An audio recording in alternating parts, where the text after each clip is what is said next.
Assalamualaikum warahmatullahi wabarakatuh. Perkenalkan, nama saya Aditya Rizky Ramadhani dengan NIM 10102250043 dari kelas EL 4906 akan menjelaskan hukum Gauss pada mata kuliah Fisika 2. Di sini, yang pertama di slide 11 ada hukum Gauss pada bola konduktor bermuatan positif.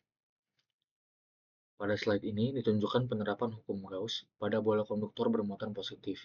Pada konduktor, muatan listrik hanya berada di permukaan luar benda. Menurut hukum Gauss, fluks listrik yang menembus suatu permukaan tertutup sama dengan muatan yang berada di dalam permukaan tersebut dibagi permitivitas vakum. Jika kita mengambil permukaan Gauss yang berbentuk bola, di dalam konduktor, medan listrik sama dengan nol. Di luar bola, medan listriknya sama seperti medan listrik dari muatan titik nol di pusat bola. Eh, Rumus yang digunakan dalam hukum Gauss ini adalah P sama dengan Q per epsilon 0.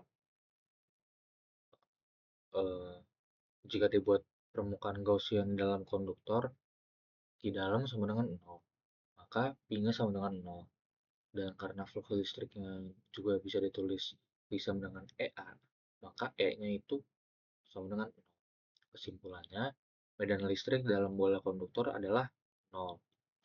Selanjutnya yaitu kita ke slide yang ke-12. Bola isolator bermuatan positif. Slide ini menjelaskan bola isolator bermuatan positif. Berbeda dengan konduktor, pada isolator muatan tersebar merata di seluruh volume benda. Jika kita mencari medan listrik pada jarak tertentu dari pusat bola, maka untuk R lebih kecil dari jari-jari bola, hanya sebagian muatan yang berada di dalam permukaan Gaussian. Untuk R lebih besar dari jari-jari bola, seluruh muatan bola dianggap berada di pusat. Dengan menggunakan hukum Gauss, kita dapat menentukan besar medan listrik baik di dalam maupun di luar isolator. Eh, Rumusnya atau hukum Gauss-nya itu EA sama dengan Q per epsilon 0. Dengan keterangannya, E sama dengan medan listrik, A-nya itu adalah luas permukaan Gaussian, Q-nya muatan listrik, dan epsilon 0 permitivitas vakum. Selanjutnya yaitu ada di slide yang ke-13,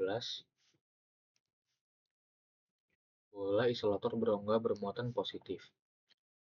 Pada kasus ini kita memiliki bola isolator yang berongga, artinya terdapat ruang kosong di bagian dalam. Dengan menerapkan hukum Gauss, pada bagian rongga medan listrik dapat bernilai 0 jika tidak ada muatan dalamnya. Pada bagian material isolator, medan listriknya bergantung pada eh, muatan yang terjebak atau terkurung dalam permukaan Gaussian. Jika permukaan Gaussian dibuat di dalam rongga, maka rumusnya yaitu Q dalam sama dengan 0. Dan rumus menurut hukum Gauss, P sama dengan Q per epsilon 0. Karena Q sama dengan 0, maka P juga sama dengan 0 sama dengan tadi. Dan P sama dengan EA, maka E-nya sama dengan 0. Kesimpulannya, tidak ada medan listrik di dalam rongga jika tidak ada muatan di dalamnya. Lanjut ke slide yang ke-14. Bola bermuatan positif.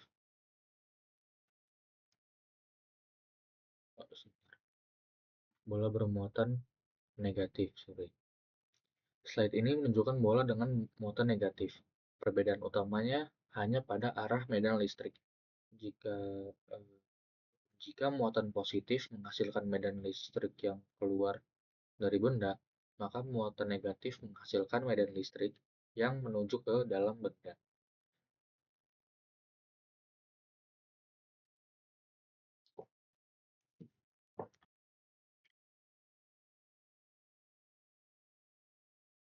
Di sini medan listrik di sekitar bola dihitung dengan rumus E sama dengan kaki sama dengan E sama dengan kaki per R kuadrat. Dengan keterangan E sama dengan medan listrik, K itu konstanta dari kolom, Q muatan listrik, dan R kuadrat adalah jarak dari pusat bola. Lanjut ke slide 15. Hukum Gauss pada beberapa bidang. Pada slide ini menunjukkan contoh penerapan hukum Gauss pada bidang datar bermuatan. Eh, Jika suatu bidang luas memiliki distribusi muatan yang merata, maka medan listrik yang dihasilkan arahnya tegak lurus bidang dan besarnya konstan. Hal ini berbeda dengan medan listrik pada muatan titik yang bergantung pada jarak. Di sini medan listrik pada plat hingga atau pada benda ini sama dengan sigma per 2 epsilon 0. Dengan keterangannya, sigmanya dapat kerapatan muatan dari si permukaan dan epsilon 0 permitivitas vakum. Lanjut ke slide 16.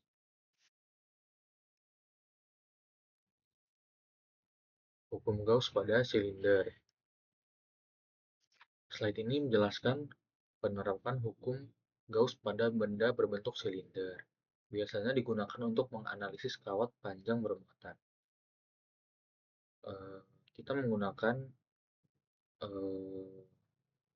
permukaan Gaussian berbentuk silinder. Dengan memanfaatkan simetri silinder, kita dapat menghitung medan listrik di sekitar kawat.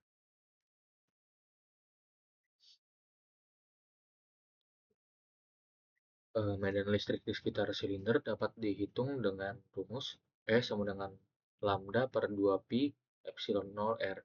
Dengan lambda itu berarti muatan persatuan panjang dan R adalah jarak dari sumbu silinder dan epsilon 0 permitivitas vakum.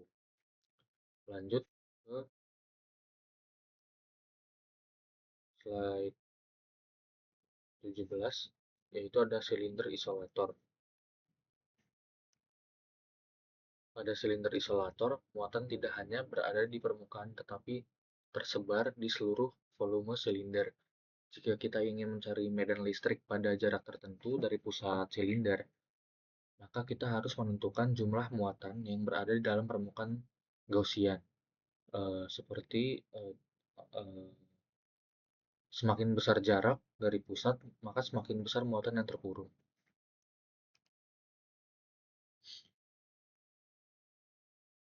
Selanjutnya, kita ke slide 18. Silinder konduktor berongga. Pada silinder konduktor yang berongga, muatan hanya berada pada permukaan konduktor. Maka dari itu, eh, di dalam rongga medan listrik bernilai 0. Di luar silinder, medan listrik dapat dihitung menggunakan hukum Gauss. Ini adalah eh, sifat atau hal penting dari konduktor dalam keadaan elektrostatik. Selanjut ke slide 19. Silinder dengan muatan berbeda. Slide ini menunjukkan sistem dengan beberapa silinder yang memiliki muatan berbeda. Muatan listrik, medan listrik di suatu titik akan dipengaruhi oleh jumlah muatan total yang berada di dalam permukaan.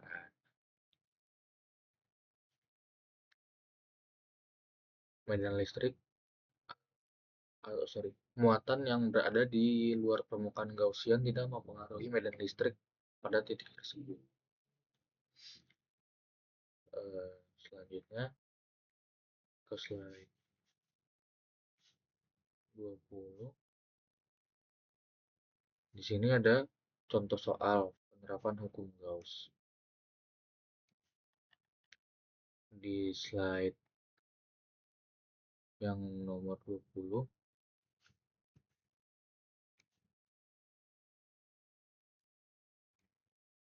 dua buah plat sejajar masing-masing mempunyai rapat muatan luas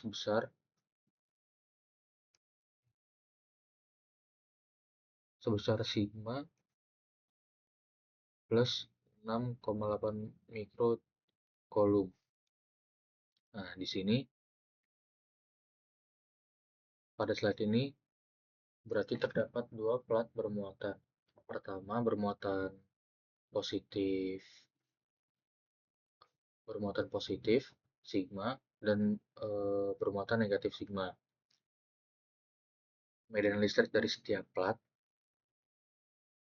yaitu yang pertama ada plat yang positif menghasilkan E1 sama dengan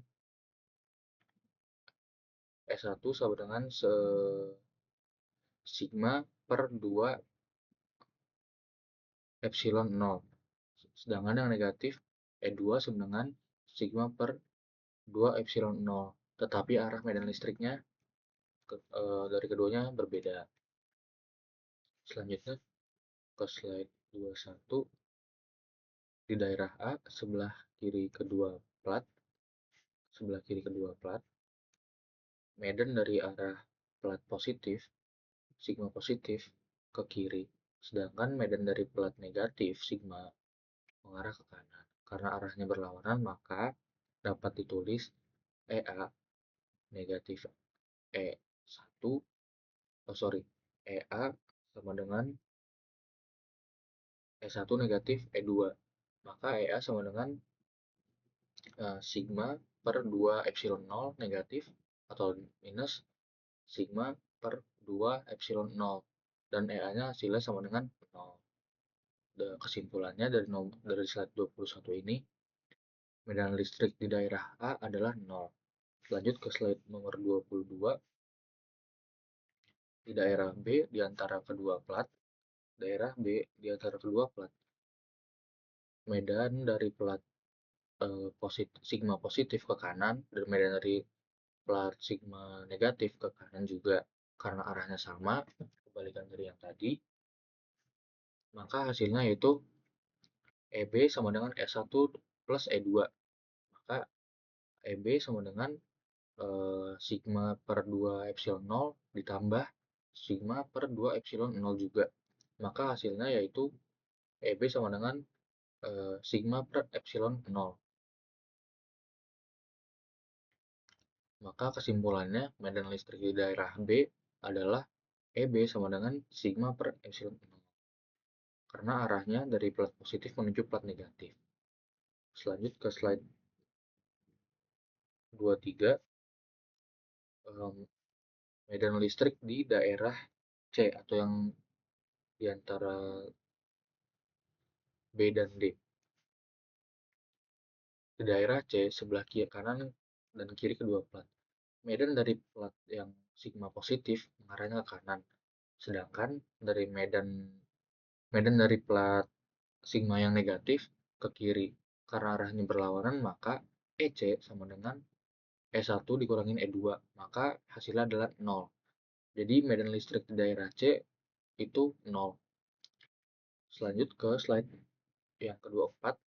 Soal 3 plat yang bermuatan. Pada slide ini plat 1 itu sigma, plat 2 itu negatif sigma, dan plat ketiga itu 2 sigma. Jadi yang ditanyakan itu di sini medan listrik pada beberapa daerah. Maka medan listrik dari tiap platnya itu sama dengan sigma per 2 epsilon 0 untuk plat yang 2 sigma 2A, untuk 2 sigma itu sama dengan sama dengan 2 sigma per 2 epsilon 0. Maka hasilnya yaitu sama dengan sigma per epsilon 0. Nah,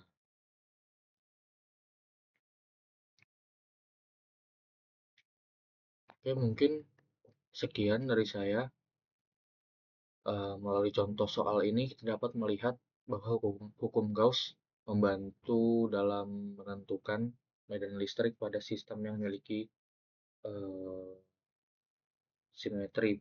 Contohnya tadi ada bola, silinder, plat, eh, pada bola, pada silinder, dan pada plat yang bermuatan.